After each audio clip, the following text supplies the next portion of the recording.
and I can't lift anymore. So there was multiple reasons why I retired.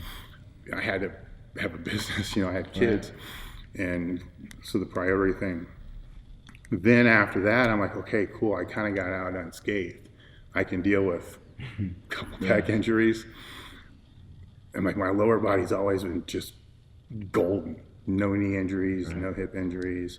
And then 2013, it's like, what the fuck is going on with my hip? And it just got worse and worse and worse. And I couldn't sleep, started cramping. Go in and get it looked at, and knees replaced. I'm like, fuck. So, what's the difference between, like, right now, what's the goal? So you came off a second hip surgery. Yeah. Right? So what's the goal now, lifting-wise? That's a tough one because I had to, Serrano made me sign this contract. In February, I'm going to make a long story really short. In February, I was told the other hip was done and needed replaced. And it needed replaced when the other one did, the first one did. But it was not symptomatic. So I'm like, well, there's only so many years, so you get 10, 15 years out of it. Yeah. So you got to kind of, what's my life expectancy, reality? Yeah. Because if let's say I live to be 82, they're not going to replace my hip at 75. Right. So there's how many years in a wheelchair? So you got to kind of factor that in. Like, a lot of crazy things to think about. Yeah. So you're backtracking all this, like, well, how much wheelchair time am I going to have, or can I avoid the wheelchair altogether? Mm-hmm. So I was trying to push this one further away from the other one, so I wouldn't have to have them kind of at the same time. So February, that's what I was told. So I told him to shoot the shit out of it with cortisone so I could have one more strength run. Because I haven't broke to me, you'll understand this, a real PR is, I got like 10 real PRs. So I don't have body weight PRs. I don't have. Right. So when you're competing, the objective is to always chase after PR. So that's what I did last year. And when you're retired, ooh, I had a hard time. The goal's the same, it seems like. It seems like you're still chasing those numbers. Yeah, but after I first retired, it was hard, man. It was like going through the stages of grief. But you retired in 2005. Yeah, and that's when I put bodybuilding shit in there, like trying to get super lean. So that was my goal. How lean can I get, and how shredded can I get?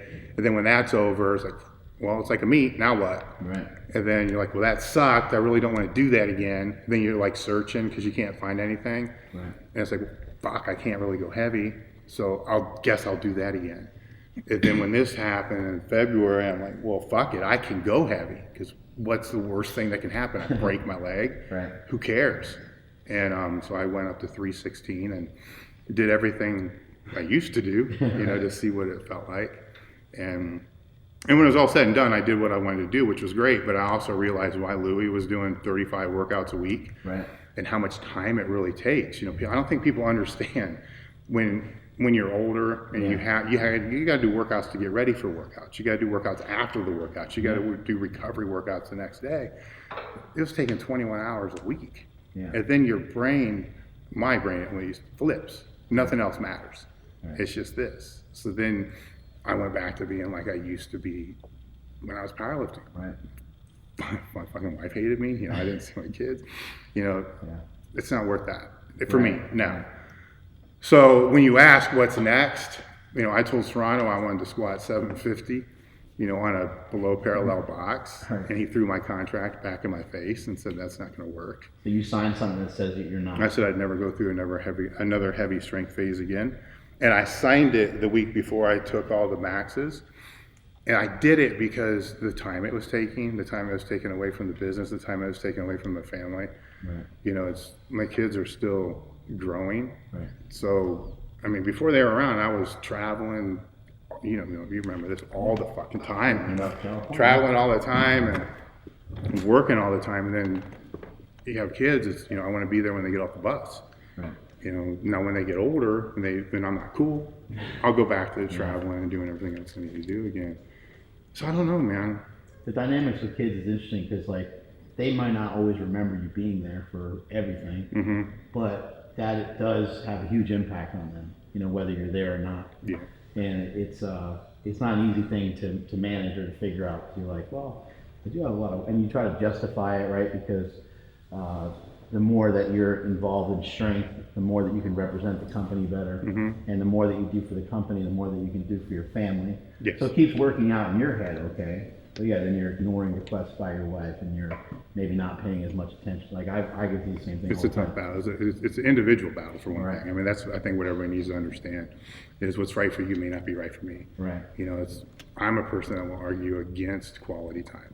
I think it's quantity time. Right. And it could be because I have a kid that's autistic.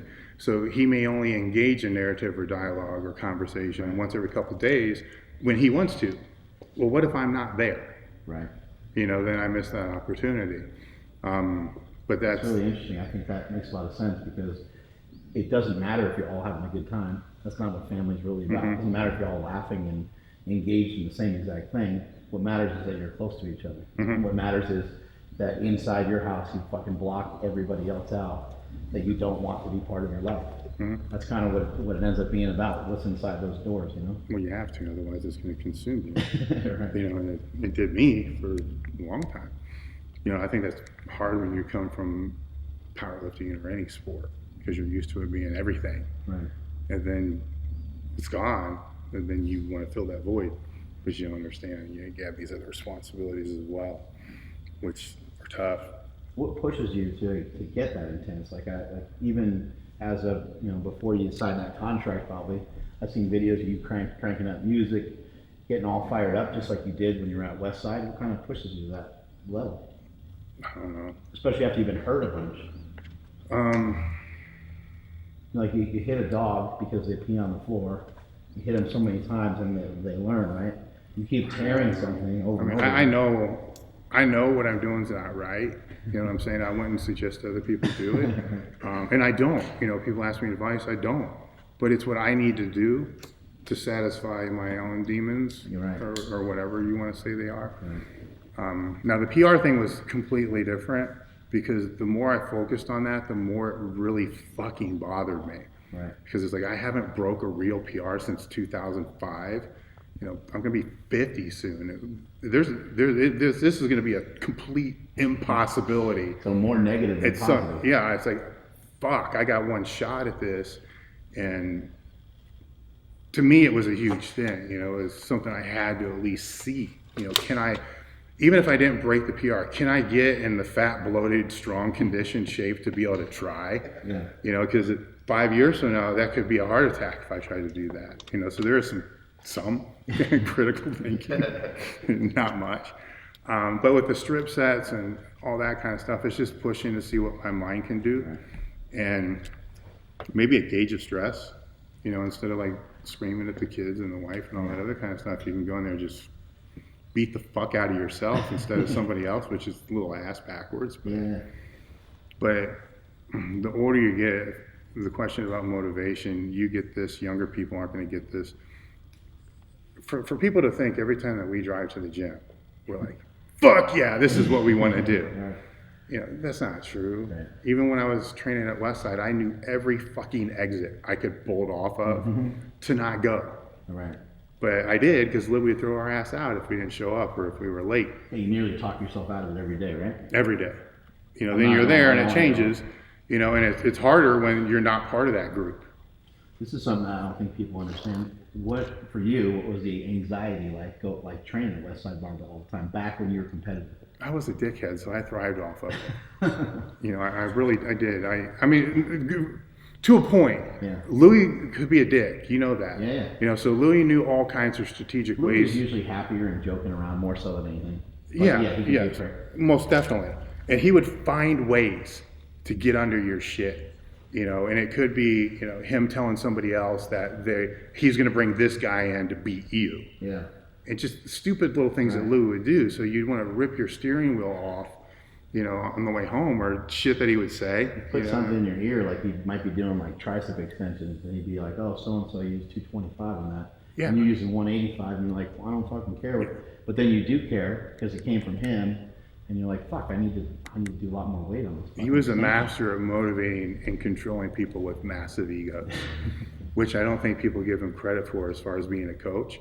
I mean, now that you do coaching and I do a little bit of coaching and helping people, put yourself in his place when, you know, when the gym was on Dimmers And look at who he had to get motivated.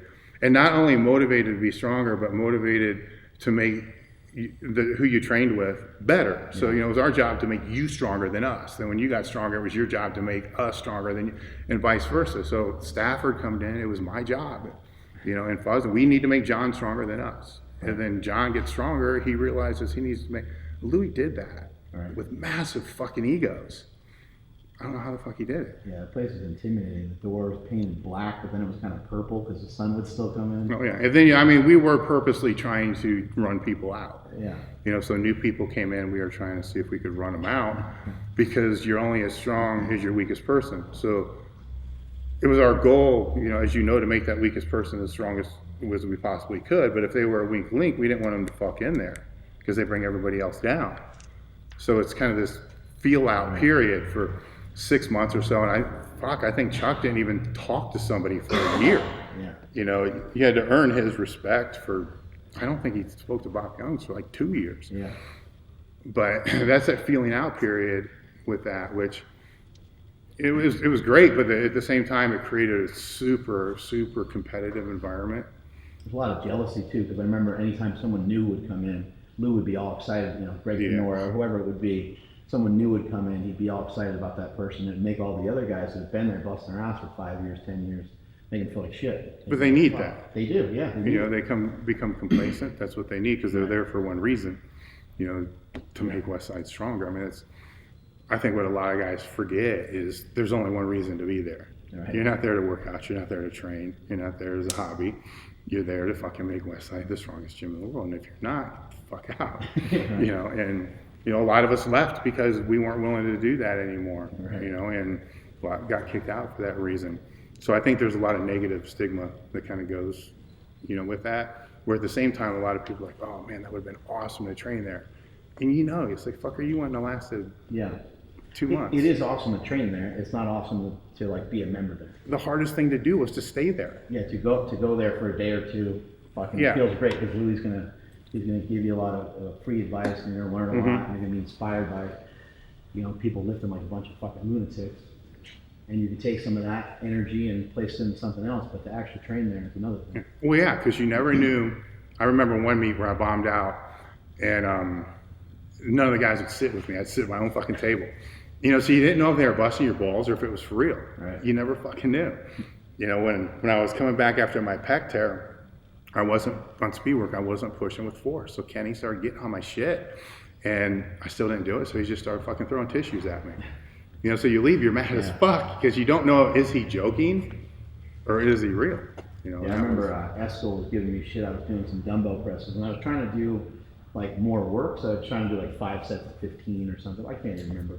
I wasn't using very heavy dumbbells. I used like 80-pound dumbbells, 100-pound dumbbells. It wasn't impressive. And Eskel was giving me shit. And he's like, what are you doing? You're using too light a weight. And so he's giving me all this shit. And Louis comes over and Louis is like, Smelly benches more than you. Why don't you shut the fuck up? Why don't you learn how to bench? Yeah. And that was the end of it. That's what Lou cares about. That's it. So when I left there and I started to have lifters come out here, it became very weird because it was me and Todd and Ruggiero was out here and Kenny was out here at the time. And this is a different location. And they were talking about bringing 5 people out for powerlifting. And I was kind of coming out of my funk, where you hate the sport. Yeah. It's like you retire, you hate it, and you see an amateur squat 400 for the first time. Then you realize why you started in the first place. I lost sight because competing in the national level and the only meets you're going to are the higher level meets. Right. You really lose sight of what the sport is. And when that was reconnected, they wanted to bring some people in. And the first thing I said is, okay, we came from a place where if you were late, you were thrown out. You had to show up for every turn. We were training on Easter, Right. I don't know if I want to do that. Right. I don't want to be here all the time. So I got to structure the training around the weekends. And what are we going to do during the week? Because I don't want these people going to drive 40 minutes to come out here and do fucking tricep extension. Mm-hmm. So it was interesting when we were all speaking because it's like we knew the compromise that was going to have to be made from the benefit of who we're training. Right. But at the same time, we also knew they weren't going to make it their number one priority. They had a job. Right. You know, Had other shit going on. Yeah. So how did you manage that? You know, because it's having that Westside thing. Yeah. I mean, now when you first went there, I mean, your first couple locations were pretty much the same type of animal, right. But at some point in time that shifted, correct? Right. And how did that shift? Did you just realize that the same thing that I did? These people have other shit. For me, I started powerlifting at like 12. Started really young, like you did, and it's been a huge part of my life. But I think I've had a pretty good perspective on it. Mm-hmm. I did get sucked in, but I only got sucked in for a short period of time. Okay. Like I literally probably only got sucked in for about a 2-year spot. I mean, I'm still partially sucked in here and there occasionally, but what I mean by sucked in is that where you get that tunnel vision. That's kind of all you can think about. You don't care about how big or fat, or you don't care about your health, or you just trying to lift as heavy as you fucking can.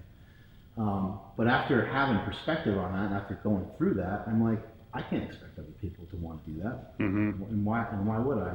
People could still be really good lifters without going through a lot of that shit. So, you know, my gym, there's some intensity to it. There's some people getting fired up and stuff, but it's, you know, Louis in his documentary says he's between heaven and hell. Mm-hmm. I was like, it doesn't need to be that way. I know for him it does, but for him it makes sense. But I was saying you can be between heaven and heaven because you're doing what you love doing. You're making money doing what you love doing. I know for him he can't lift the way that he used to, so it pisses him off, drives him crazy. And I run into the same thing, you run into the same thing. But when I look at, you know, what's the most important thing for me to do, my gym is my greatest liability. I shouldn't have a gym. My gym is free. You know, not the gym is everything and it's nothing at the same time. So when I designed the gym, I'm like, let's make shit nice, you know, so that people don't treat it like shit. You know, with the bathroom and just everything. Like if I make the bathroom gross, people are gonna fucking piss on the floor. Yeah. We don't have a lot of rules. We've had to implement some rules recently because the company's growing. Yeah. But for the most part, it's no rules. I'll let you do your own thing. I don't care what fucking program you're on. That's how I'm not here. You know what I mean? I don't care if you're following something from Chad Wesley Smith or something they read, you know, from Wendler or wherever. You know, it doesn't bother me. I understand why Louis runs his system that way because he has a team. Everyone's responsible for the same shit. And we did some stuff like that back in the day. But as soon as the gear came off, I realized, you know what? There's a lot of different ways to train. You can't do singles. You can't get the same, well, not that you can't get the same stimulus raw as you can, you know, geared up. There's differences. There's huge differences. Yes. How many sets of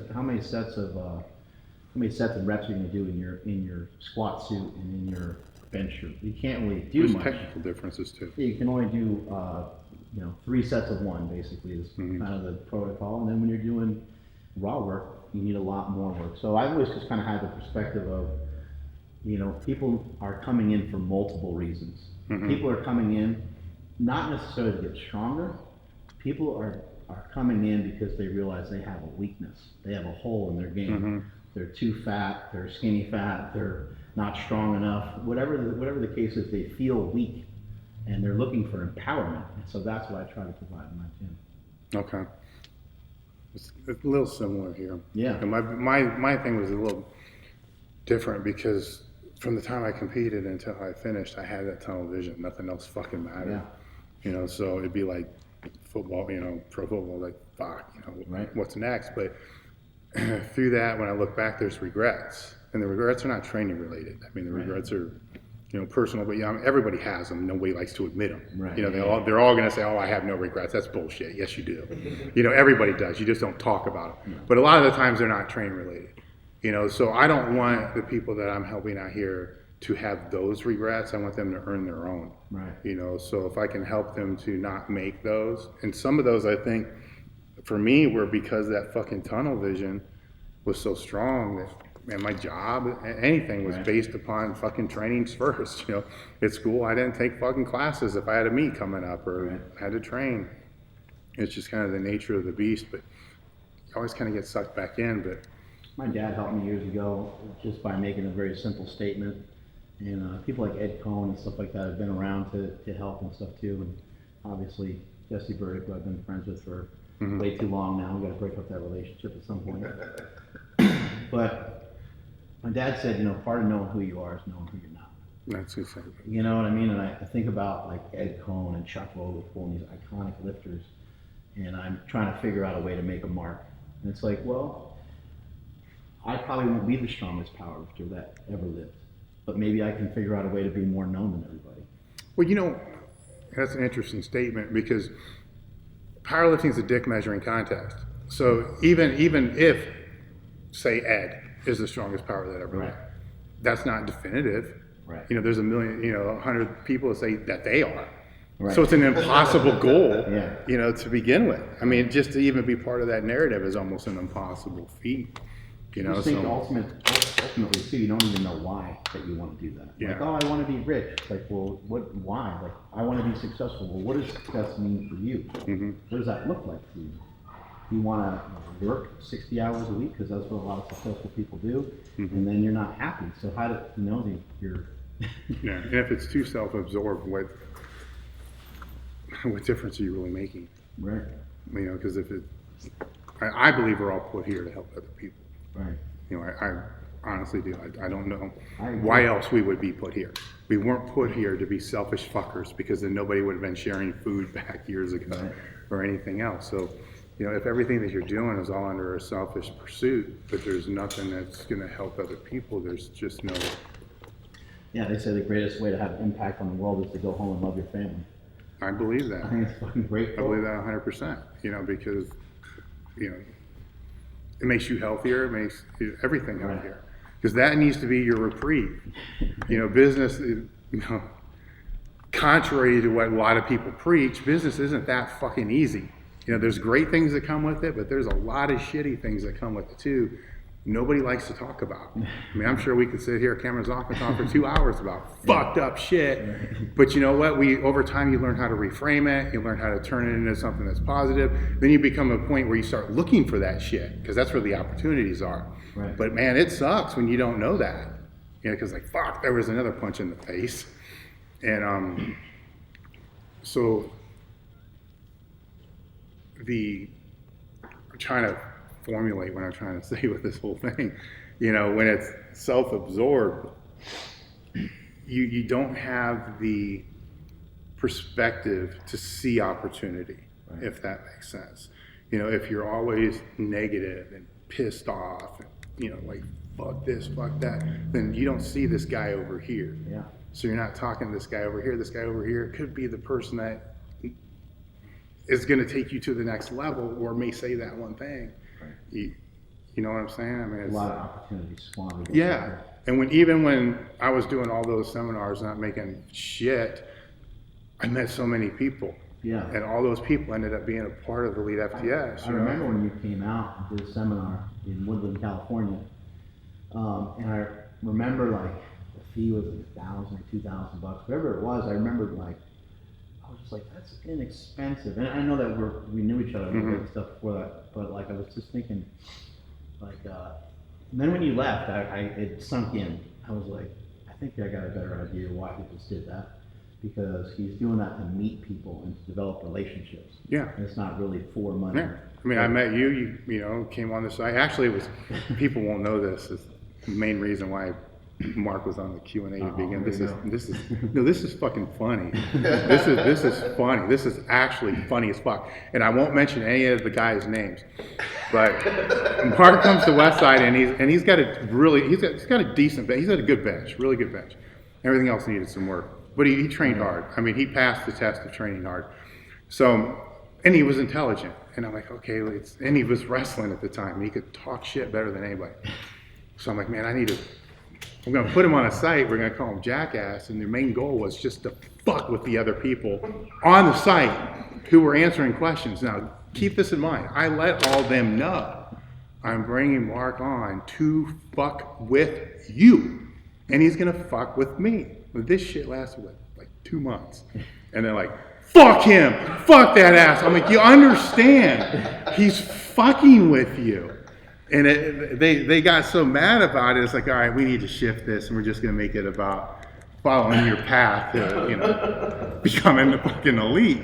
And it worked out well because you got strong as fuck, and it was a great fucking story to follow, but that wasn't why it started. And I'm like, fuck, I can't put you on there because you don't have your elite yet, but them fuckers couldn't take a joke, and they weren't even that bad. What made you start the site in the first place? I was a personal training coordinator for Club Corporate of America, so it was a executive level health club. Nationwide? The company was at the time. Okay. It was nationwide, but think of a country club, but it didn't have a golf course. It was a weight room and dining. So that's where I worked when I came to Columbus, and I did that and coordinated the program for 8 years, and got to a point where I was going to work at 6 in the morning, would work till 8, would leave, go to Westside, come back at about 11:30 or 12, and work till 9, and that was every day of the week. You know, Sunday was like a half day, and this was 6 years or so, and then we started thinking about having a family, and the only thing that kept going through my mind is, when in the fuck am I going to see my kids? You know, what kind of dad am I going to be, you know, doing this? And my clients pulled me aside, and they saw something in me that obviously I didn't see in myself, and we sat down and we discussed a bunch of different options, from training centers to, you know, I forget what they all were now, but they kept asking me, what do you really want to do? And I said, I want to help other people get stronger. And that kept resonating, and it was, well, how many people do you want to help get stronger? The fucking many as I can. You know, so then it became, okay, let's go into mail order, you know, retail. I'm like, what the fuck is that? You know, we're gonna mail shit in, or gonna mail in money or something? Or? Yeah, like sleds. We had ads on Powerlifting USA, and we'd sell the sleds. Right. And so that's kind of how it started. Like, that was kind of where the revenue was going to be generated, to be able to put the content out for free, because I didn't want to charge anybody for the content, because I never paid for it. With the exception of college, Bob Wall never charged me, George Crawford never charged me. Right. You know, all these guys that I trained with from 13 on Louis never charged me. That's why it's live, learn, pass on. I owe it to them to keep passing on. Right. And I'm that's never gonna fucking change. It's never gonna change. And that's the cool thing about the longevity of this, is because I can look at some people that were on the site and look at what you're doing now. It's like, that's fucking awesome. Yeah. You know, that's great, because, you know, it's impacting more people, right? You know, and you know, there's others, Wendler, I mean, you know, others, and I'm not taking credit in any way. You know, fuck that. I will not take credit in any way, because, you know, you can help somebody, you know, along the way, but at a certain point in time, when you made that jump, or Jim made that jump, or Chad, or anybody made that jump, that's your jump, man, and that's a scary motherfucker. And then you have to blow it up from there. And so I have a really hard time when I hear people that will say, so-and-so came from here, and that's why they're successful. That's bullshit, because they could say, and I do give Louis a ton of credit. Mm-hmm. I owe that man probably more than anybody else in my life, and he helped me a lot. But he did not create Elite FTS. He was not there through the lawsuits and the thick and thin, and when there was no fucking money and all the other stuff. But he helped, you know. So that's my little rant on that, because it bothers me, because I've been through it, and I know what other people have to do to go through it, and I know the stories that are never told online. A big factor is, you know, you're talking about making the jump. You moved me closer to be able to see where I could jump to. Yes. You know, so that was a big factor. It's like, I could probably go out and do something, you know what I mean? So yes. I think that's a big factor in being able to like mentor people. But you are a mentor to me, and somebody I looked up to for years, so I appreciate everything that you've done. It's been awesome. Thank you. And the cool thing is, when people find their own voice, is when they find their momentum. Right. And you found your own voice really fast. You know, then you harnessed it, which was cool. But that's, you know, that's why you have your success. So if, you know, if there's people out there that are trying to emulate what you're doing, they're making a mistake.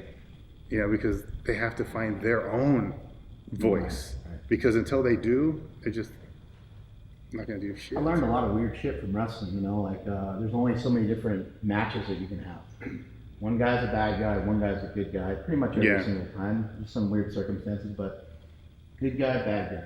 You can work the arm, you can work the person's neck, you can work their leg, you can work their back. There's only so many like different ways I can do that, right? And when you're new, everyone kind of knows some of the similar things. They know similar moves, they know similar styles, right? So when you go out, when you went out and did a match, there might be 10 matches on a card. And you only have that short period of time to try to shine and try to make an impact, right? So if I see you and Jesse are wrestling before I go out, and I'm wrestling Charlie over here, if I see that you guys are working the arm or working the shoulder, like as part of the wrestling match, you whale your shoulder into the post and then he wrenches down on it, or whatever the case is. If I previously, because you have to plan things out, wrestling planned out for those of you who don't know, you got to plan things out. And so if I have it previously planned to do the arm too, and you guys just went before me, most people would panic and they would try to do something else. But what I learned is, if I just do it fucking better than other people, no one's going to even recognize what those other two fucking schleps did before me. True.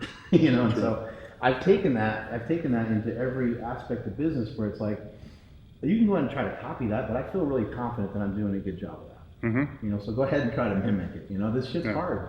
And you hear people all the time, I'm sure, they probably say, oh, you've got these monoliths and these racks and, and I'm going to start my own. You're like, hey, that would be awesome if you could try it, but it's, and I'm not going to doubt you, but it's not easy.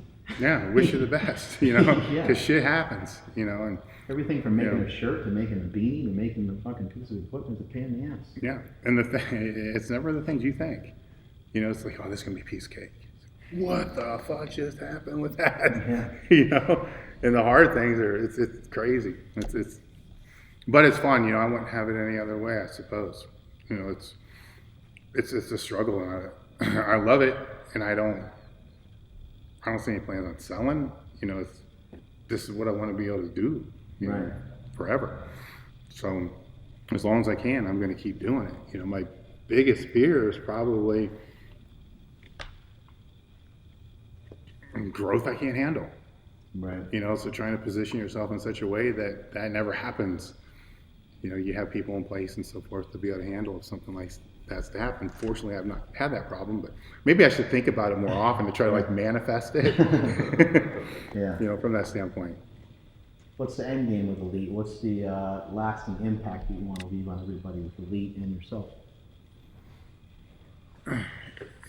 I wouldn't say there's an end game. It's as long as we can keep influencing people to help other people get better through strength. If it's coaching, personal training, powerlifting, whatever it is, then we're doing our job.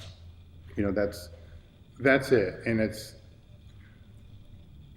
I hate to make statements like in the world today because it's a huge generalization and it in no way implies to everybody. But fewer and fewer people I see are extending the hand to try to help. And if they do, it's with their wallet open. So as long as I can keep reminding people that you kind of got where you were because somebody reached out and helped you out, or gave you a helping hand, or gave you support, motivation. They probably took time with you rather than gave you money. Feel free to make money. That's a great thing. But at the same time, help those that can't. Help themselves, or don't alienate people, because I'm more familiar to the sport of powerlifting, even though it's only maybe 10% of my actual customer base. But I can relate to that more. The best powerlifters are not the ones they were usually the ones that couldn't afford to hire an online trainer. Right. So how many of them right now are just falling through the cracks because they think they have to hire somebody to work with them? When all we did was open Powerlifting USA and had a calculator, or had my mom fill it out, because I was too dumb to figure out how to do it, and just started fucking around, and I don't want to see the lifters of the sport think that they can't do it unless they have somebody, guiding them. And to combat that, there's people like yourself and other people and us that are saying, here's how to do it. And we're not throwing programs out there because it's kind of worthless. We're saying, here's how you should train. Because at the end of the day, Buddy Morris just said this in our seminar, and I've never heard anything explained better than this. If you're given a piece of paper on what you're supposed to train for that day and you do everything on that piece of paper from start to finish, you're already fucked. You know, because you have to know how to be what I call audible ready. Yeah. You need to be able to change. Like, this ain't feeling right. I got to do something else.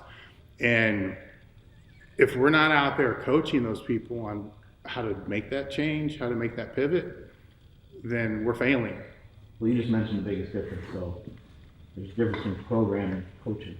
True. They call it online coaching, but it's online programming. True. And that's where it can fail. Some people are really good at it. Mm-hmm. I don't want to send the wrong message. Some people are really good at it.